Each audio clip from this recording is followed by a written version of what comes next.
Have you ever watched someone start a fire and then act completely shocked when the entire house burns down? Because that's basically what's happening with Rachel Zegler right now. Disney's Snow White remake was already on life support, barely holding together. Then South Park showed up and punted it straight off a cliff, casually, effortlessly, and with that classic "we don't care who this offends" energy they're famous for. And the timing couldn't have been worse. While Rachel and Disney were still trying to control the narrative and put out the controversy fires around the film, South Park swooped in, roasted the movie, roasted Rachel, and walked away while Disney scrambled like someone who accidentally hit reply all during a corporate meltdown. And no, this didn't stop at a few jokes or memes. South Park absolutely obliterated Snow White and Rachel in their special. You might want to check under your bed to make sure there aren't any Disney executives hiding there.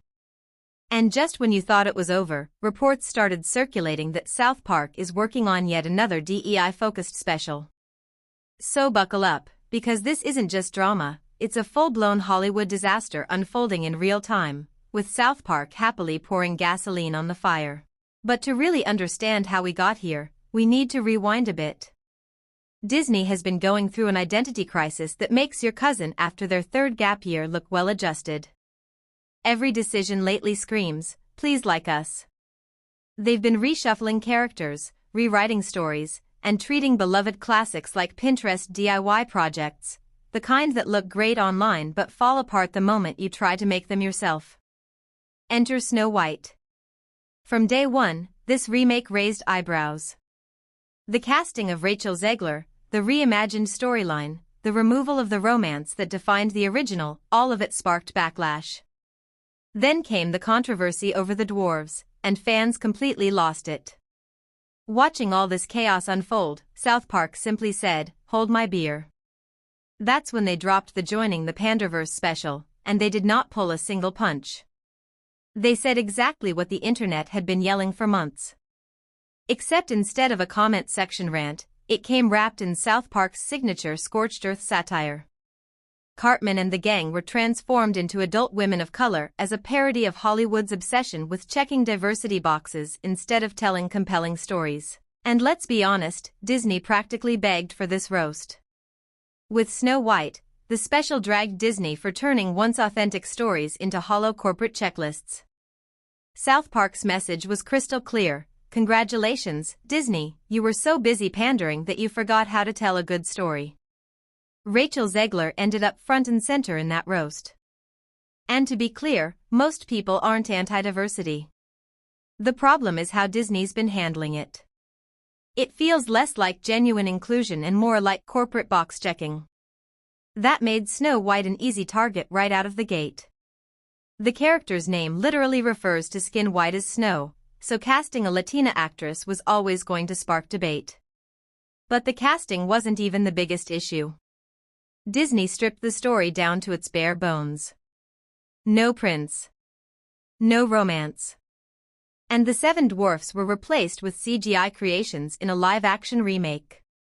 Yes, that really happened. All of this was done in the name of avoiding stereotypes and being more culturally sensitive, aiming for a modern version of the story that aligns with contemporary values. The problem? Audiences hated it. South Park saw the backlash brewing and couldn't resist jumping in. Their parody practically screamed, "If you remove everything that made Snow White, what's left besides a marketing campaign?" And when South Park smells corporate pandering, they go all in. Rachel didn't help her case either. When you land a role this iconic, you'd think showing some respect for the original would be a safe move. Instead, she went full controversy mode. In interviews, she trashed the original story, calling it outdated and weird, and even suggested the prince was basically a walking red flag. She openly criticized the love story, saying the male character literally stalks her, and at one point even told people they didn't need to watch the movie. Smooth move. She doubled down by boasting that the new Snow White isn't about love at all and that the prince's role was barely there, possibly even cut entirely. Fans were furious. Critics were confused. And South Park was already sharpening the knives. To viewers, Rachel came off less like someone proud to revive a classic and more like someone embarrassed to be associated with it. That attitude handed South Park unlimited comedic material.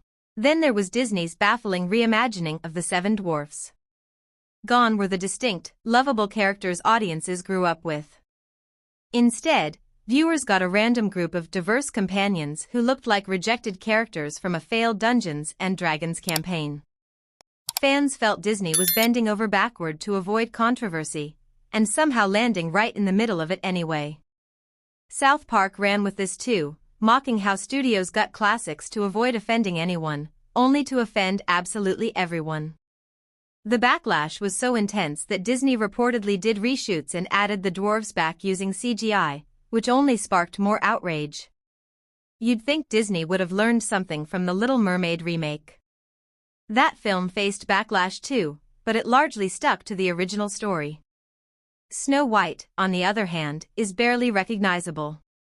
South Park noticed that, and they roasted Disney's diversity plus modernization equals profit formula straight into orbit. Rachel's dismissive interviews about ditching the love story only gave South Park more fuel.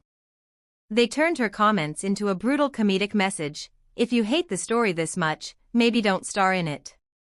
Behind the scenes, Disney reportedly started panicking. South Park's satire sticks because audiences don't just laugh, they agree. Rumors even circulated that Disney tried reaching out to South Park's parent company to tone things down.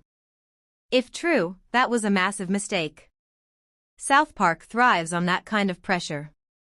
Just ask Scientology and Tom Cruise.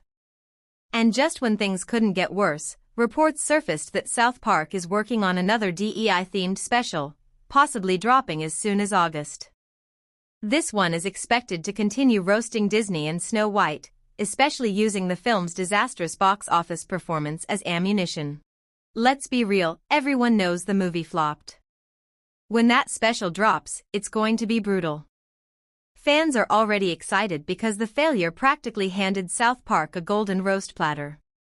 So how is Rachel handling all of this? According to insiders, not well. She reportedly expected praise for delivering a bold, modern Snow White, not headlines accusing her of wrecking a classic and pushing an agenda. Instead of red carpets and applause, she's getting memed and roasted by the most savage cartoon on television. She's allegedly frustrated that people think she was cast just to check a diversity box. And South Park mocking her didn't just rub salt in the wound, it dumped the entire shaker. Between Disney's PR misfires, Rachel's fiery interviews, and South Park's merciless satire, everything collided into one spectacular meltdown that has Hollywood on edge and audiences reaching for popcorn. So what do you think? Will Disney learn anything from this mess, or will they keep modernizing classics until there's nothing left to modernize? Let me know in the comments. Until next time, keep your classics classic, your satire sharp, and remember, if South Park is roasting you, there's a good chance you messed up somewhere along the way. Peace.